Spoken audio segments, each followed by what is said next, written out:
All right, 6:01 here in the room. Welcome everyone to the next installment for our meeting. So bear with us as I think there'll be some join in and probably hear the beeps coming through, but we'll go ahead and get started. So I'm Phil Mosier here in the room with several team members from the St. Louis FUSRAP team, and we'll start off tonight with turning it over to our Commander of the St. Louis District, Colonel Paneer, for any opening remarks. Sir? Thanks, Phil. Thanks to you and your team for putting this together for the community and those that are interested. Really appreciate all the effort and work you put into this. Thanks to everyone that could join us tonight. Again, we are in the process of varying these meetings from virtual to in-person. So we'll start a rotation where we do 2 in-persons a year instead of 1, and that's just based on feedback from all of you, but also keeping this virtual venue for some of them, again, based on your feedback and what works best for the audiences. Phil's team has some specific things to go through tonight. I think it'll be a good meeting. As always, if you have questions, you can post them in the chat, or at the end of the meeting, if there's time, you can engage us with the questions. We'll make sure we get those answers back to you and share that out with everyone. Thanks for your time. I appreciate it.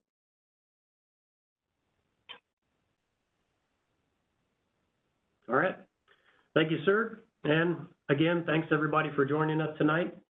Well, the very first slide here is just an intro slide, and you'll see a couple of the pictures that we have up there. We have some photos that I'll point out as we go through the presentation.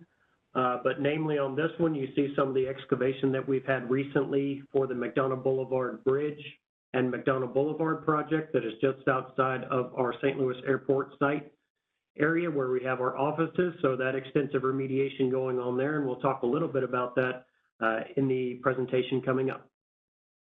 Next slide.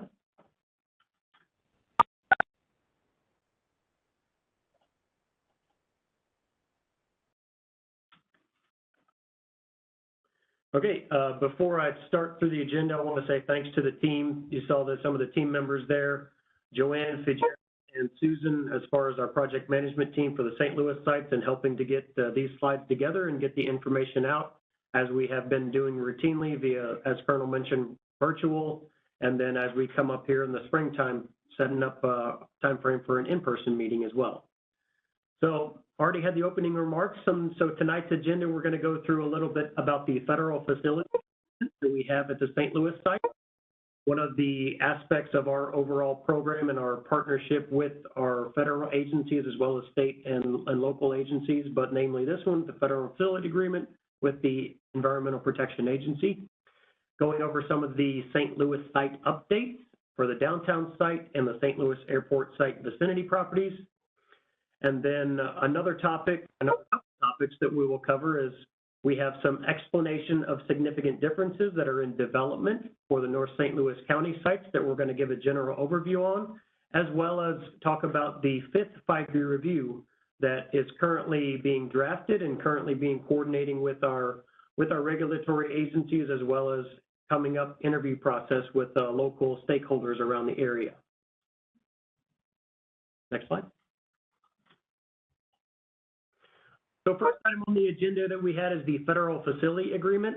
And you can see the words there, and I'll start going through a little bit of it, but basically at the very beginning of the site, even before Army Corps had a stake in it, the Environmental Protection Agency and Department of Energy entered into a federal facility agreement that covered the overall response actions for the sites that are under our purview here in St. Louis. I have the old picture of the Hazelwood Interim Storage site. You can see where the piles are there. So shortly after that agreement took place, and then right around this picture was taken, or actually just shortly after the USACE took ownership of FUSRAP in '97. Next slide. So what does that agreement really mean? So that agreement covers the cleanup of, specifically on that first bullet, radiologically contaminated waste resulting from, we typically say the Manhattan Engineer District Atomic Energy Commission activities. So the processing activities that were conducted at the St. Louis downtown sites, as well as, and other chemical or non-radiological waste that had been mixed or commingled with the contaminated waste resulting from the manufacturing processes down there. So it's just an overarching statement of the agreement and kind of what it covers. There's a lot of other details associated with the agreement itself, but this is kind of next slide. Some other things that the agreement covers, that we will use CERCLA, of course, at our sites, doing our operations in accordance with the law, and then also gives a brief history of the sites, establishes roles and responsibilities of the DOE and EPA, and determines a relationship and a communication process between the DOE and EPA. As mentioned earlier, this agreement was entered into in 1990. So if you look at the agreement, it will show DOE and EPA as the parties, and we'll talk about that with the next slide coming up in a little bit about that, about what happened for the USACE to take ownership of that. Next slide. So when Congress transferred FUSRAP to USACE in '97, the Army Corps agreed to honor the existing DOE commitments to the extent of our legal authority. The picture that I have on the slide there is a historic photo of SLAP taken around 2000, when just a little bit after the Army Corps of Engineers took over the St. Louis sites and took ownership of the FUSRAP activity. So I think that one of the things to point out is the importance of our overall partnership that we do have in the execution of the sites here and in satisfying the records that we have at both the St. Louis downtown site and the North St. Louis County sites. So part of that involves all of that coordination that we do have with the EPA. And if you go to the next slide, Gerald, we'll talk a little bit about that. So what do? We meet monthly with EPA and some of the other regulatory agencies, such as Department of Health and Senior Services, Missouri Department of Natural Resources, the Agency for Toxic Substances and Disease Registry as well, and then also Department of Energy Legacy Management. That's in order to make sure that all those partnerships keep up to date, everything that we have been doing on the sites, as well as any coordination piece that needs to happen. In addition to those meetings, we do provide documents to the EPA and the state regulatory agencies for review and comment. And then the agencies also have access to our sites and come on periodic site visits. And I believe I can say for the team that we've established a really good working relationship to make sure that any things that we are doing are in accordance with that original federal facilities agreement and with CERCLA as we are required. Next slide. Next item on the agenda is running through some site updates. The first one that we have up is the St. Louis downtown site. I know many of you on the call are probably aware of the general vicinity of where it is, but this kind of gives you an idea of where the St. Louis downtown site is. You can see it's really, the McKinley Bridge kind of splits it there, and then that's an area where you see on the right, you can see the majority of the Mallinckrodt property, plant/property in the blue shaded area, gives you an idea of how big the St. Louis downtown site is, as well as a lot of the historic activity happened in the blue areas there where the Mallinckrodt Chemical Works was contracted for the Corps of Engineers to do a lot of that processing in the early days of the program. Next slide.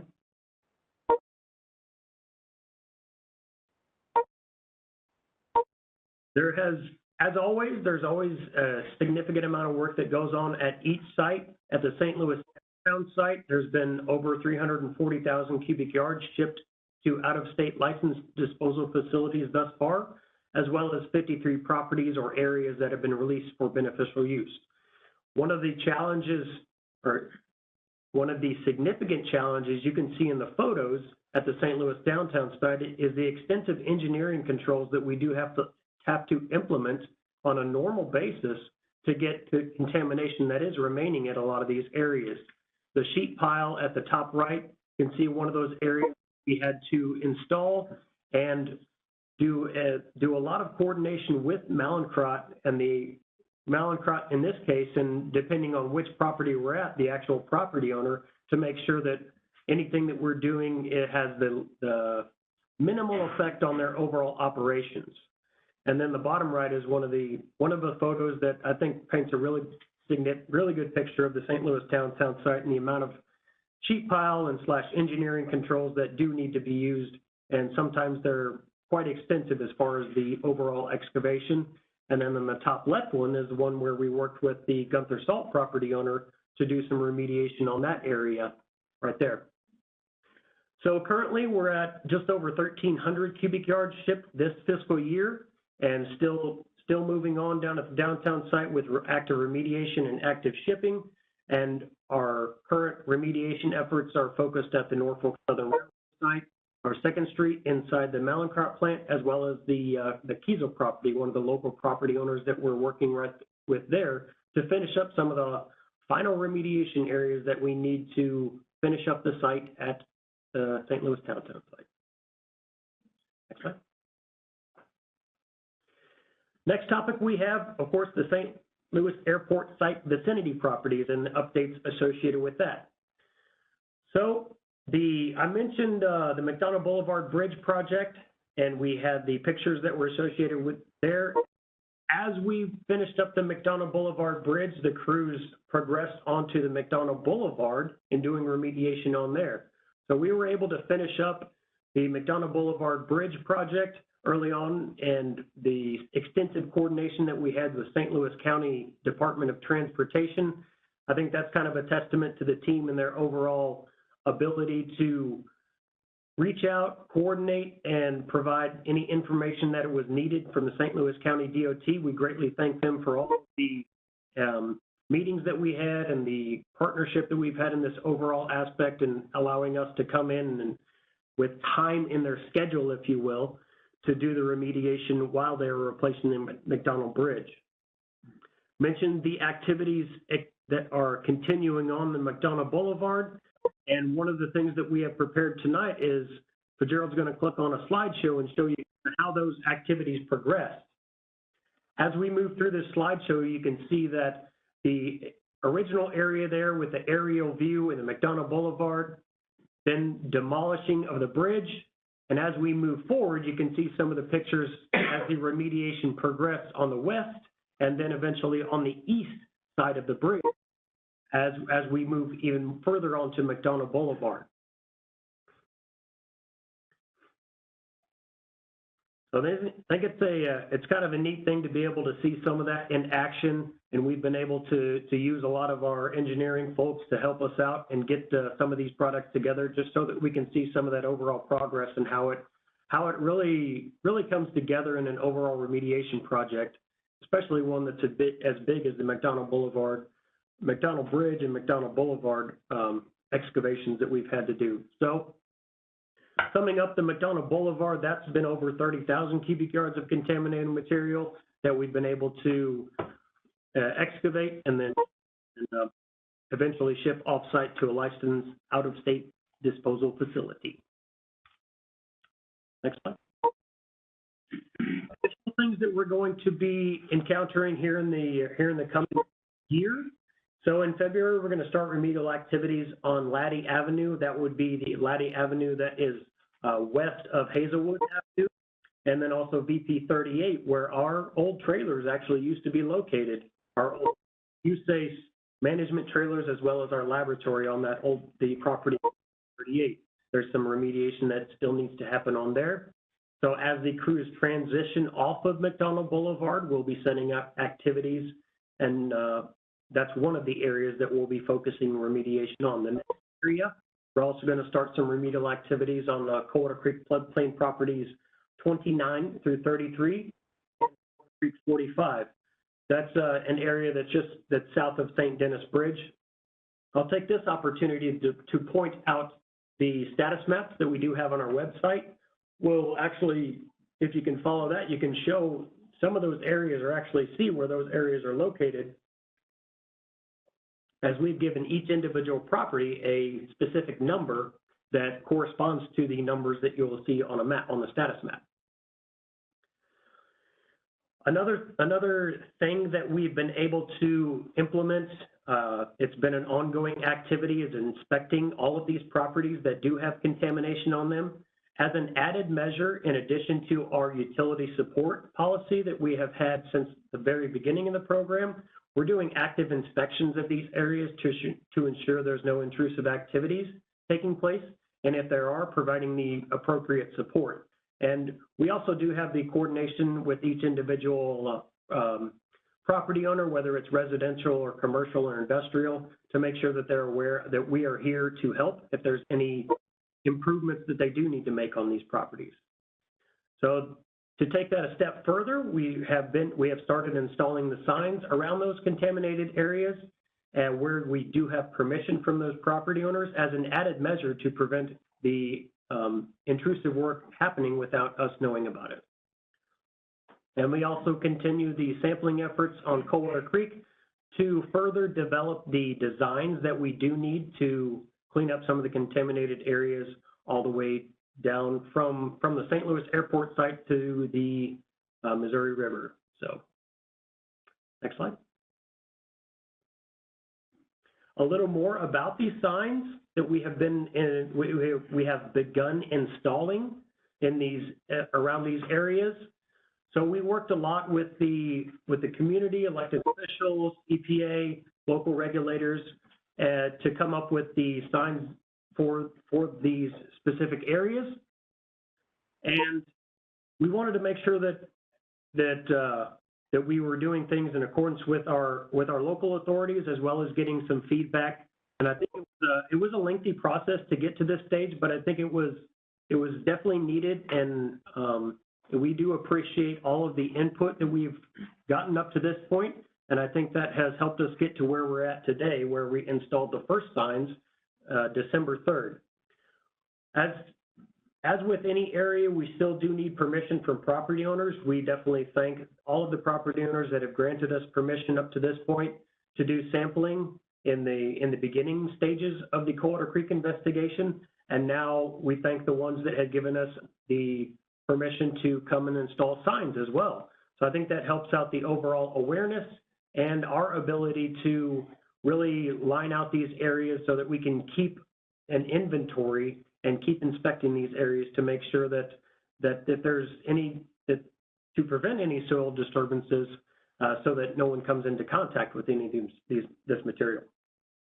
Our overall objective, this kind of feeds into that, is just making sure we're keeping the community informed of where these areas are and our overall progress in coming and cleaning up these areas as we move towards an eventual end date for the project.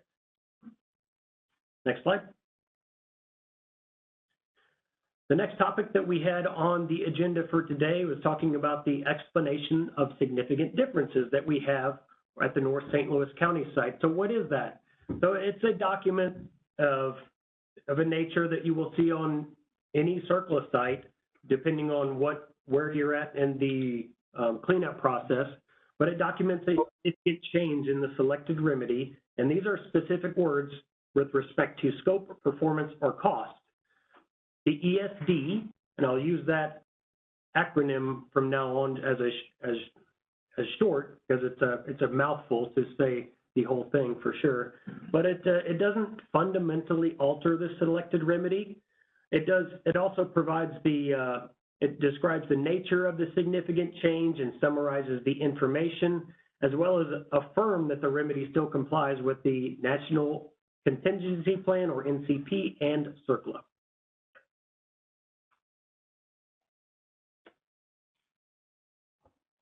So more specifically on that front, for the North St. Louis County sites, the ESDs that we have in development are: 1, the soil beneath roads, railroads, and permanent structures, as well as the rod boundary extension for Coldwater Creek floodplain areas. The first one, when the rod was originally developed, and the selected remedy for the rod for inaccessible soils is land use controls.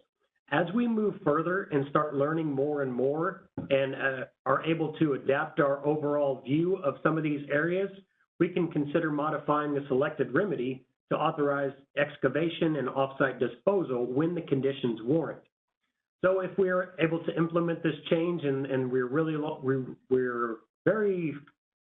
are far along the process of doing the documentation, but what it's going to do is, if it's implemented, the impacted soils that are beneath the roads, rail lines, and other permanent structures will be evaluated on a case-by-case basis to determine if the excavation and offsite disposal is warranted. So it gives us a lot more authority to go after some of the soils that may have otherwise been inaccessible.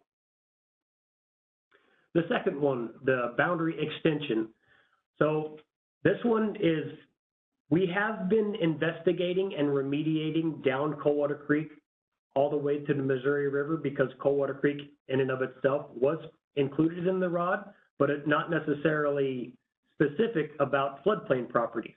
So if we get through this ESD, then it's going to document the changes to the ROD geographical area to include floodplain properties adjacent to Coldwater Creek from Dunn Road to the Missouri River. So this ROD, this change, if implemented, would expand the original ROD boundary, once again, the original ROD boundary in the 2005 record of decision by about 750 acres and include more than 600 properties adjacent to Coldwater Creek. The next topic that we have is the 5-year review.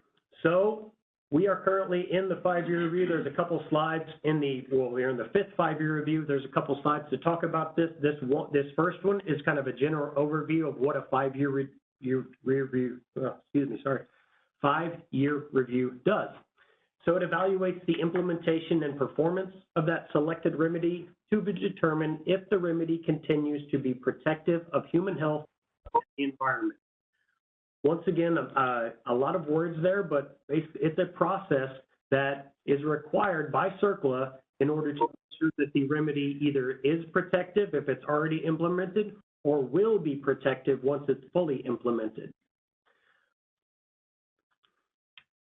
So I mentioned we're already in the 5th, so once you sign a 5-year review, the next trigger is the signature for the next previous report. So we're looking around August of 2025 for completion of that next 5-year review.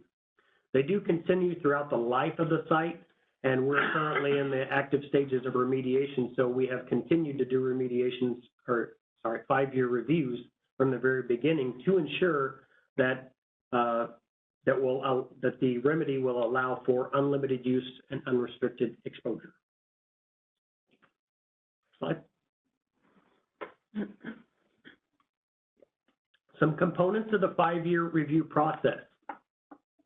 Community involvement and notification, the document review, data review and analysis, site inspection, interviews, and the protectiveness determination.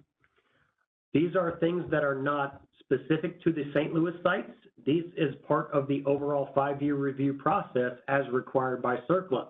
All these components together are going to help assess the remedy's performance and determine the protectiveness of that remedy. Once again, this is our 5th installment of the 5-year review process that we are in right now. So there have been 4 before this.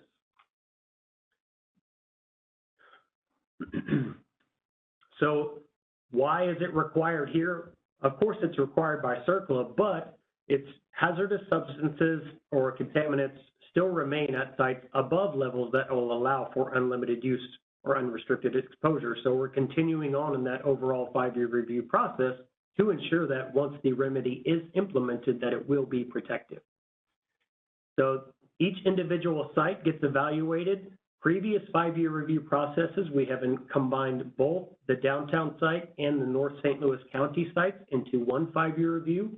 We are splitting those up this year to have one 5-year review for the St. Louis downtown site and one separate 5-year review for the North St. Louis County sites, as mentioned in previous calls, and then noted on the slide here that the North St. Louis County ROD is actually on the North St. Louis County sites on the national priorities list. Next slide. I mentioned that we're in the 5th 5-year review cycle for the St. Louis FUSRAP site. And some of the things that I mentioned earlier, we mentioned the FFA and the overall coordination that we have with federal and state agencies. That continues with the 5-year review, of course.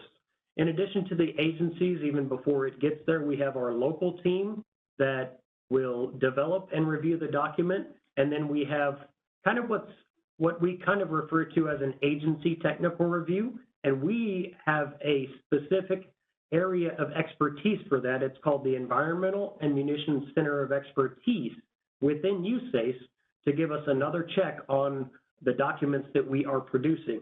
Then it will also go for review with mentioned the EPA, Missouri DNR, and Missouri DHS as well. In this process, we're going to be sending out interview forms to elected officials, business and property owners, and local citizens to get their input on the overall remedy, its implementation, and its effectiveness of our actions through this past 5-year review cycle. I already mentioned that it will be completed in August of 2025. That's it for the 5-year review process and the topics that we had. Always want to point out our contact information. We have our site, our website that has quite a bit of information on there. That includes some information about each individual site, as well as fact sheets about some pertinent topics, some frequently asked questions. Also, there's an electronic reading room that has our administrative record. The administrative record is a place where you can find that Federal Facilities Agreement. You can also find past 5-year reviews on there and a lot of other information that is very useful in understanding the overall project history and kind of where we're at present day. We also have a dedicated email address and phone number that individuals can reach out to us with questions, and we always encourage that. With that, we come to our questions for tonight. Thank you. Thank you, Phil. Our first question is from Mary Kendall of Carrollton Friends.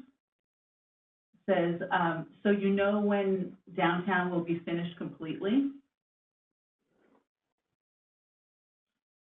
Right now, we're estimating the St. Louis downtown site to be completed around 2030. Right. Thank you. Our second question is from Ashley Bernard. How many total signs will be placed in this area? In the area you were talking about? So that's right now, I'll back up a little bit. We have placed 39 signs on 10 properties thus far, and the crews will continue to place signs as we get rights of entry. If we get the agreements with the property owners throughout the entire floodplain area where we have the contaminated areas as indicated by the status maps on our website, there could be hundreds of signs eventually. I'm not going to give a specific number on that just because we're waiting on some property owners for the agreements to actually go on there. So, but I would venture to easily say that at one point, when we get to a point where we can say we're close to being done, there was going to be easily hundreds of signs out there. Thank you. This next one is from David Tremaine regarding the signage. How was this process developed? Over what time period? Which agencies were involved in its development? How, by what mechanism? Were the general public, private citizens, and other stakeholders included, including local government, other Missouri agencies involved, or were they? What was the criteria used as to finally word the message on signage, and has the signage been manufactured? Thank you for your due diligence, and I will post that in the chat so we can take a look at it.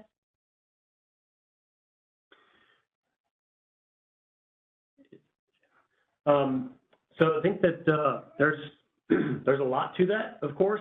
So I'll go ahead and start on the how we came about to this process. We can back up to 2019, when it was originally suggested by the ATSDR to put signs on Coldwater Creek. Fast forward a couple of years, we had some coordination with the EPA, as well as local stakeholders, elected officials, to come up with some draft concepts of signage. A lot of you saw the signs that we initially put out there in past public meetings. We got some feedback from that. We came back to the drawing table, worked with elected officials and the EPA some more to come up with the current signs that we're at today. So I think that there's it's been quite the process to get to where we're at on signage today, in order to have a focused effort to specifically identify the contaminated areas. And that's just a continuing coordination that we have with these local property owners, whether they're on a residential property or a commercial or industrial property. The coordination that we're already having those, we're continuing that on with the overall signage. So I think that kind of answers the question. As far as agencies, the manufacturing process, that's kind of just an overgeneral. In general, you're going to find a local sign vendor and be able to do that for you. Thankfully, in USACE, we do have that ability, and we put up signs regularly on our lake project, so we have the capability to work with a lot of our team members to go and go through that process. So.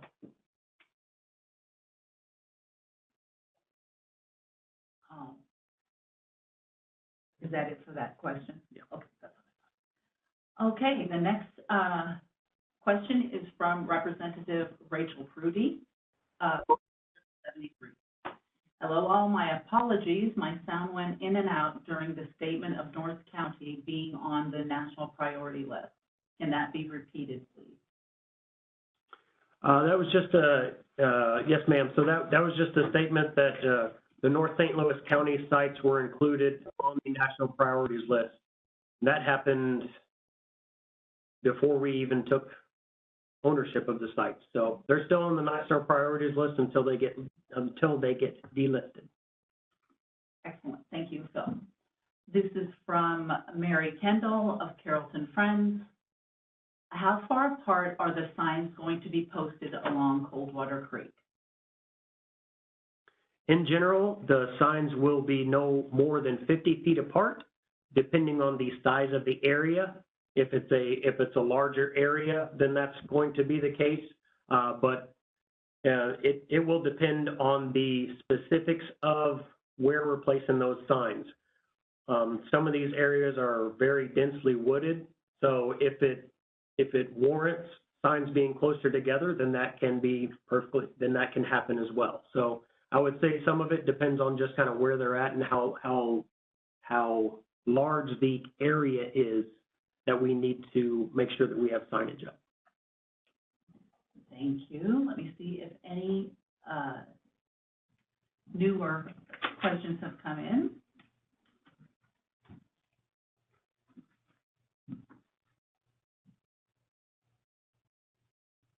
Thank you for your patience. I think I'm on Harvey's. Yeah.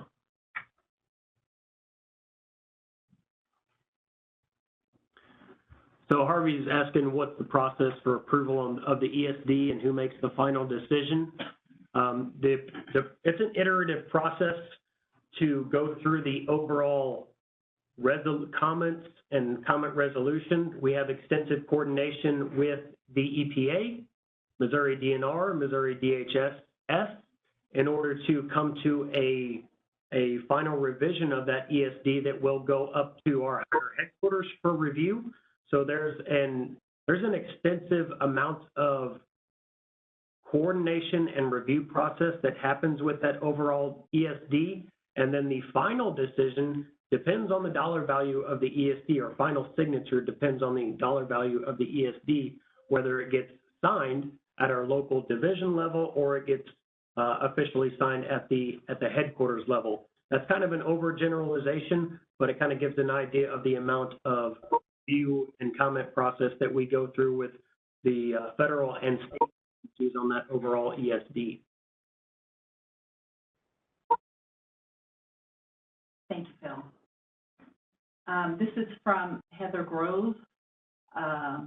During the McDonald Boulevard Bridge renovation, we are a local company near that bridge and have noticed that the creek has a lot of debris in there. Is your team going to work through plans to remedy the cleanup, as most companies cannot enter the creek to clean this up?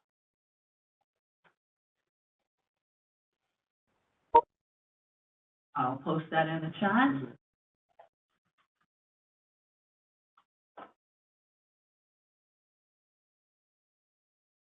Oh, did you send that just to you? No, No, to everyone. it's on the screen. Did it not show? Yes, it's right there. Oh, there it is. Sorry. Yeah.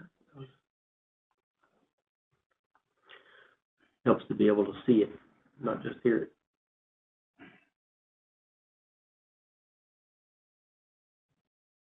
She's got several questions. Oh, I see. Oh, I Okay.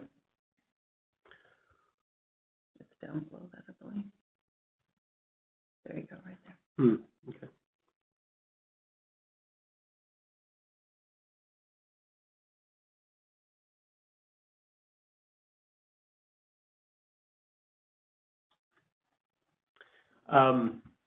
Metropolitan Sewer District is the one that is responsible for any debris that's in the creek. Our crews are definitely not putting any debris in the creek, and it's important to emphasize, as we have in the past, that the creek water in and of itself is not contaminated, and we're doing our work now to look to post any of those areas that is where the contamination is in the soil. Andrea, can we go back up to Yeah, you missed. Laura Madden's question and work our way down? Yes, the one that's, oh, she has several questions. What's The one that's 632, okay. Lambert I get it. Airport Master Plan. In the Lambert Airport Master Plan update, EIS, they propose to bury portions of Coldwater Creek that are currently above ground to accommodate their plans for airside modifications needed to build a combined terminal facility. Are you familiar with these plans, and how will it impact or be impacted by the Coldwater Creek remediation plan? I'm not familiar of any plans of the airport master plan that's going to affect where we're at and doing remediation. All of our remediation is north of the airport, north of McDonald Boulevard. The area south of McDonald Boulevard was actually remediated quite a few years ago. So that's another thing to point out, is as we progress in the overall progress, as we progress in the North St. Louis County sites, we'll start the remediation in areas that have the highest possibility for human contact or accessibility, as well as starting the remediation at McDonald Boulevard and working our way downstream towards the Missouri River. The next question is from Harvey Ferdman. Is there a relationship between the ESD and the 5-year review? No, not really a relationship, but I think that the thing that you can say is that both of them will be part of the overall protectiveness of the remedy. So the ESD is going to document any significant changes that would be needed in accordance with changes in scope, cost, performance, and the 5-year review kind of evaluates that overall remedy. So the next 5-year review process that we will be doing will include the ESDs as they're a part of that remedy. Thank you, Phil. From Don Chapman, The question, is there any plan to lower the cleanup levels and make them more protective in the community back down to what they were previous when the Department of Energy was cleaning up the waste in North County? We're always open to questions and that's part of this 5-year review process as we evaluate the protectiveness of the remedy and our ability to leave sites as unlimited use and unrestricted exposure. So that's a question, and we have actually gotten a question from the community on that, and that's something we're going to be evaluating as far as the cleanup levels and if they are still protective of human health and the environment in accordance with CERCLA and in our 5-year review process. Thank you, Phil. Okay.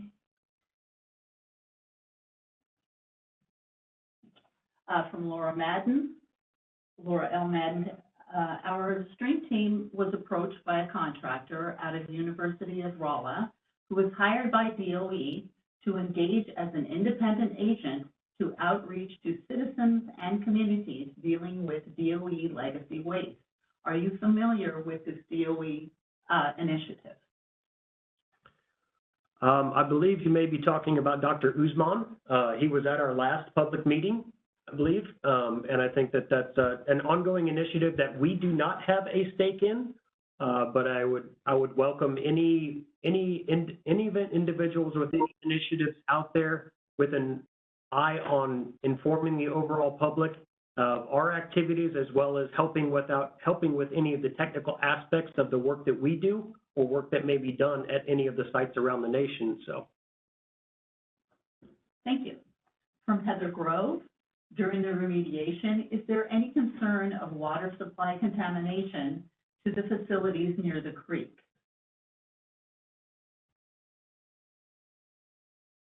all right, I was reading as well. During the remediation, is there any concern of water supply contamination to the facilities near the creek? Oh, no. Heather Grove. No, and that's a significant aspect of our program is our ability to maintain the sites that we are cleaning up. So part of the excavation process that you take is you verify that you are collecting any excavation water, and you have extensive monitoring that goes on when we're doing active remediation to ensure there are no releases off-site. Thank you, Phil. From David Tremaine, it's a follow-up on signage. So is the sign a generalization of the hazard? Is it unsafe, or because these areas along Coldwater Creek cleaned up are now safe? If the areas are safe, when will the signs be removed?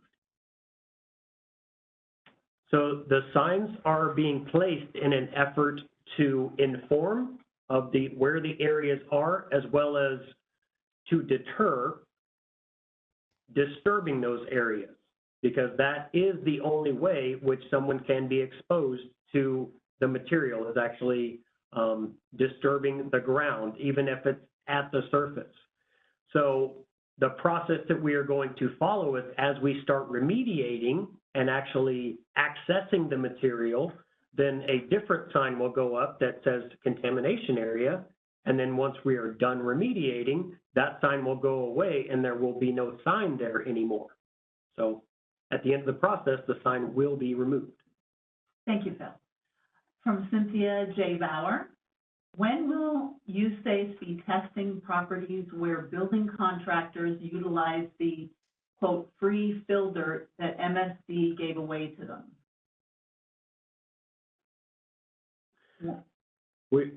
Yeah, I see it. I'm reading it. As far as testing any properties, we're always welcome to information that helps us in our overall investigation process. So as over the years, we've been testing Coldwater Creek and the associated floodplain. And then as we move further into the overall investigation and remediation process, we're looking at those specific areas. And then if anyone has any information that they provide to us that gives us a solid reason or solid, I think we've talked about it many times, if there's any logs out there, any pictures associated with that, we're always willing to take a look at specific areas and see if we have the authority to go and actually do sampling. And this also addresses Cynthia J. Bauer's statement, MSD gave away materials dredged out of Coldwater Creek to building contractors, effectively moving the so-called 10-year floodplain.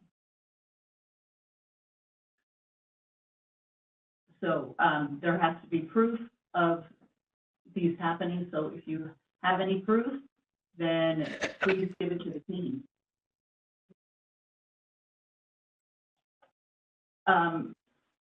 This one is from NQ8CJS. We already answered that. Oh, did we? Sorry, my mistake. From Harvey Ferdman. How do we monitor the ESD progress, and where can we find a table of dollar cost authority level? As far as the progress of the ESD, that's what we're attempting to do with any of our meetings that we're having. So we currently have the 2 ESDs that are very far along in development. We'll be sharing more information about some more ESDs that we are going to be starting the process of the documentation and review as well. And so as we move forward, we'll just keep giving updates to everyone on the status of kind of where we're at. As far as the dollar value and the cost authority level, that's not necessarily something that's really all that,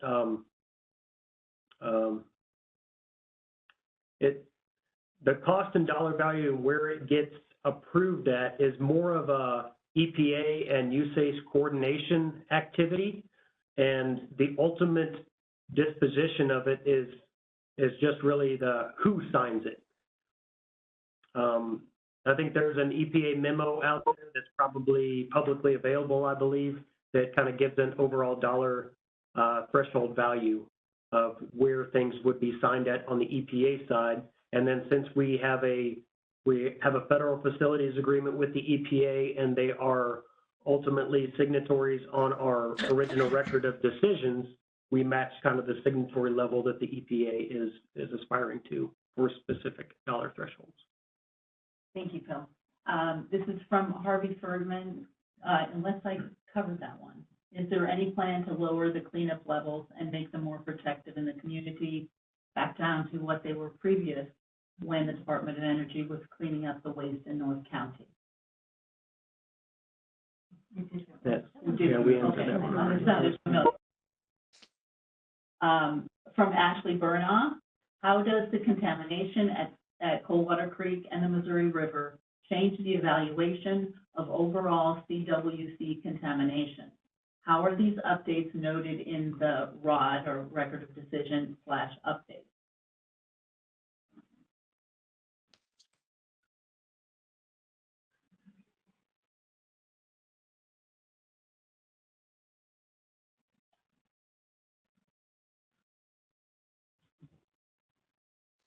In order to, I guess, I'm going to take a stab at that, actually. I think that the overall investigation process that we follow, no matter if it's Coldwater Creek or St. Louis downtown site, is we're following where the contamination is. Of course, the original ROD had very low estimates of contaminated material in Coldwater Creek, and as we have progressed in the overall investigation, we found out that those estimates were way low.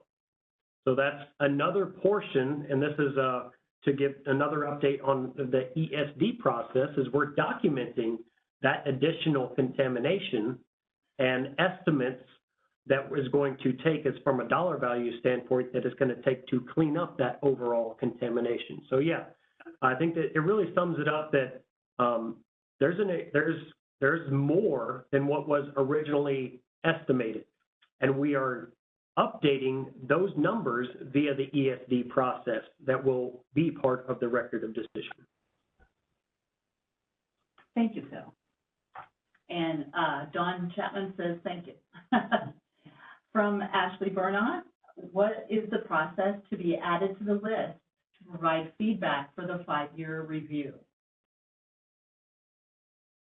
That's it. I think Joanne's talking about, we're going to be sending out interview sheets here in the next couple weeks. So anybody is welcome to be part of that overall interview process. So Ashley, you're definitely on the list. From Heather Grove, how is the water not affected if water causes soil to erode and move based on the answer you gave earlier that no one should dig? I think that comes down to the specifics of where the areas actually are. And to date, when we go out and look at any of these areas, the predominance of them are located on the high banks of Coldwater Creek and in the actual floodplain area.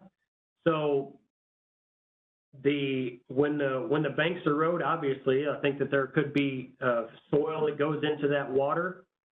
One of the things that we have done in the past is when we've had extensive flooding events, we have gone out and taken a lot of samples of the sediment that was left behind.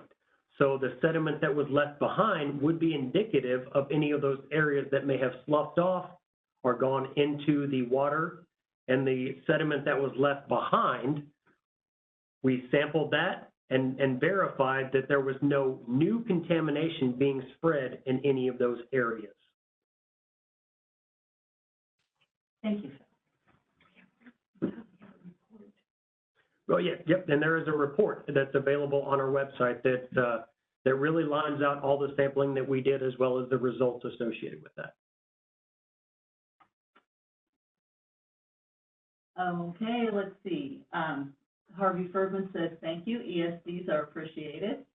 From Ashley Burnham, to follow up on the Missouri River question, how is the new contamination communicated to neighboring states?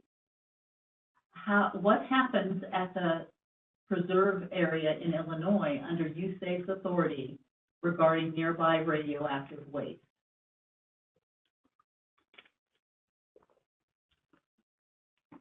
So you can follow the logical path that contamination that was once present at the St. Louis Airport site, Laddie Avenue properties of the storage site, goes into Coldwater Creek and eventually goes to the Missouri River.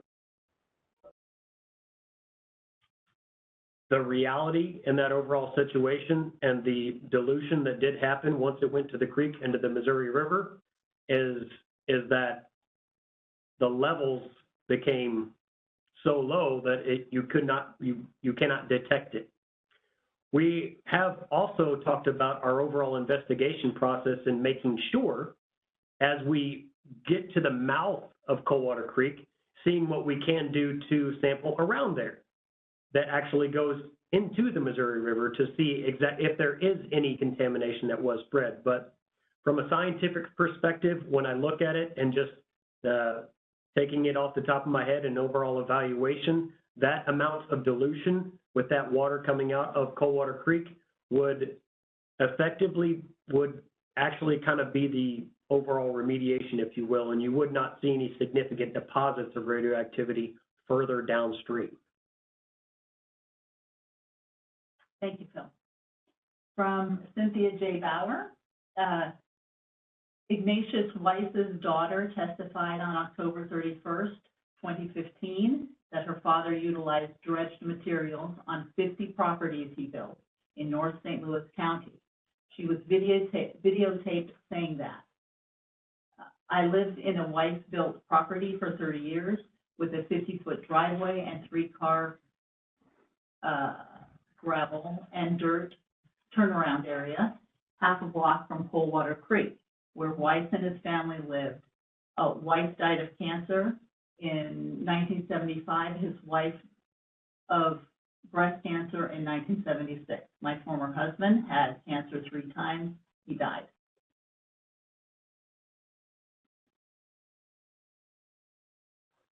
We definitely, as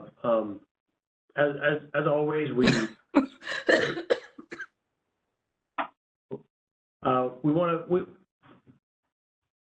We surely empathize with anyone that has been affected by any of the materials. And we want to make sure that we're following up on any leads that anyone is able to give us. But we do want to say that we do follow the contamination that is in the Coldwater Creek floodplain. And if there's any areas out there that do need further investigation, we're always open to that. So I can definitely say that we can take a look at specifics and get members of the team and get back to you with a better answer, Ms. Bauer. And also from Cynthia Bauer, correcting her mistake to died. My son has had cancer. I've had cancer and an autoimmune skin disorder, et cetera. My daughter has had Hashimoto's disease. I don't own the property. It was sold to pay my husband's nursing home bills in 2014, before 2015.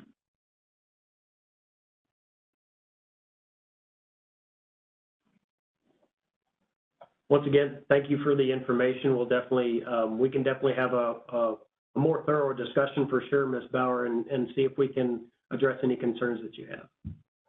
Thank you, Phil.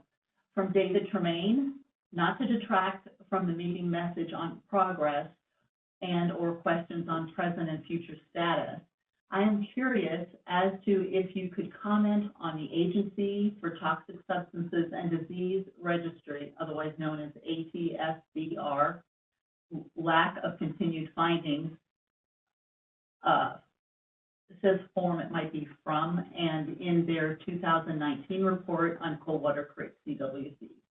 Are the other toxins besides the radiological element from the Manhattan Project being monitored? If not, why not?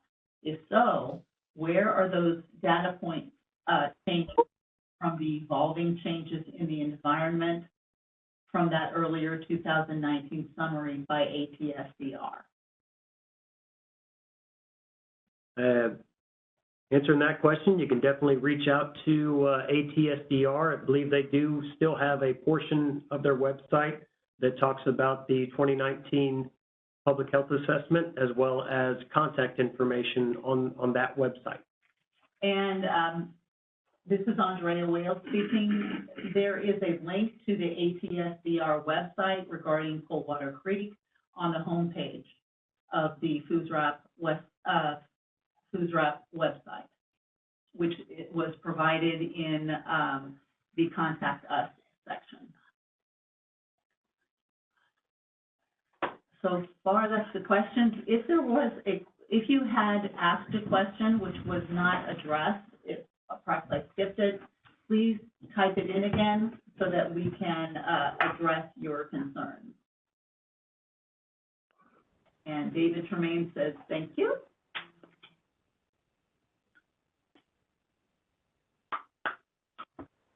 So I will put the URL for the homepage in just a moment.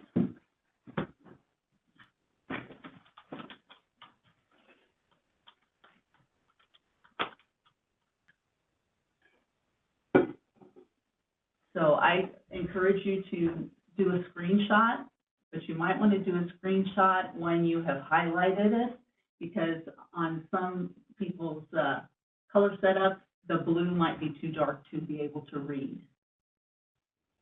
So that's https://www.mvs.usace, which is usace.army.mil/missions/FUSRAP, which is spelled F as in Foxtrot, U as in uniform, S Sierra, R A P as in Papa.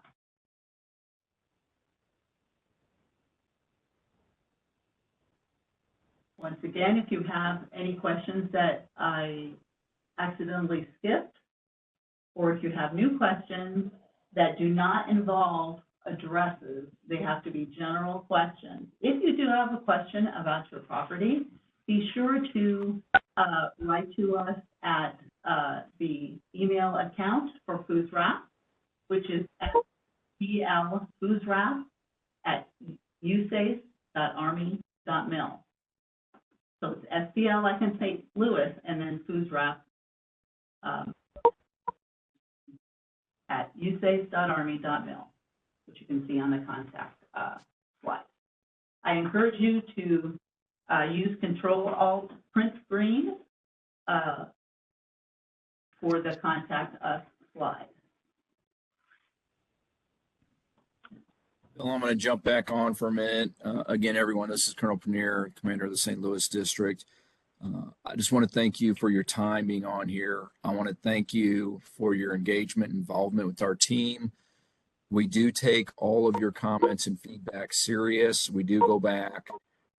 We relook what we do. We're always looking to make sure that what we're doing is the correct way to do it. Are there more effective or efficient ways? How can we do things faster? And so Phil's team's done a great job of increasing capacities with funding that we've received over the years, building out our on-site lab facility to allow us to be more effective and provide quicker resolution on this. But we are the agency responsible for remediating the material, right? That's where our expertise lies, is finding this and Can I ask removing a question? it. And we'll continue that until it's done. We're not going to stop, and we'll get it done as quickly and efficiently as we can in a safe manner that ensures we've removed it all. With that being said, I know that for a lot of you, the health aspects are where your questions and concerns lie. And although we're not the agency that has the authority over that or can answer all that, we don't have that expertise. We continue to try and find organizations or agencies that do, and be able to bring them to our in-person public meetings to provide you more resources. And so we'll continue down that avenue to try and find agencies and organizations that can come to address those aspects and make those available to you the best we can.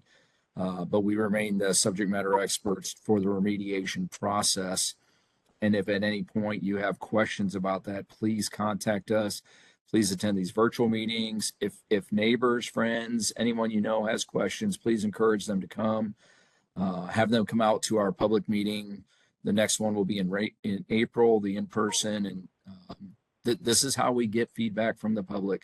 This is what helped drive ultimately the sign that is now being placed, right? Was feedback from all of you, feedback from the public, feedback from elected officials, feedback from state and federal agencies. And so Phil's team takes all of that very serious. They compile all that, they evaluate all that. When we go through these 5-year reviews, when we put these ESDs together, that's all based on site conditions that change. We learn new things, technologies get better, but it all comes back to the feedback from the communities. And I want to keep these channels of communication open so that we can continue to inform you on what's going on and be transparent, because I know not knowing is often more difficult than bad news itself, right? Because then your mind just wonders about what's out there. And so we're really doing our best effort to keep you informed and help share this information and address your questions and concerns. So I thank all of you for being on here. I thank Phil and his entire team. They're very professional in what they do, but they're also all from this local area, right? They're from the St. Louis metro area on both sides of the river. Everybody's committed to this, and we will complete this mission. Thanks.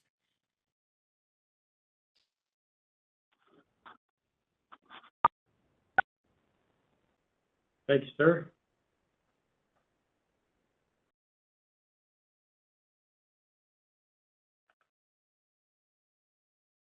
Okay.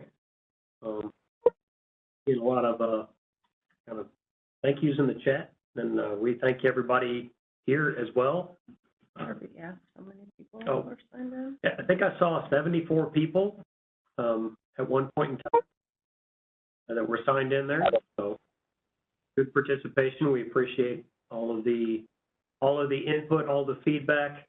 We're always available for questions, so please don't wait for avenues like this. We have our our phone line as well as our email address. That we're always, and I'm open to, for anybody that wants to get a question answered or do a little more deep dive on some of the things that we've got, because a lot of it can be difficult to really wrap your brain around. So we appreciate all the engagement that we've had thus far, and these virtual meetings will continue in the future as well as in-person meetings. And as Colonel mentioned, we'll be looking forward to seeing you all in person in April timeframe. So keep a lookout for an announcement on when that meeting is actually going to be. And once again, appreciate everybody's ability to join tonight. I know everybody's got a busy schedule. So thanks again, and we'll be seeing you guys next time.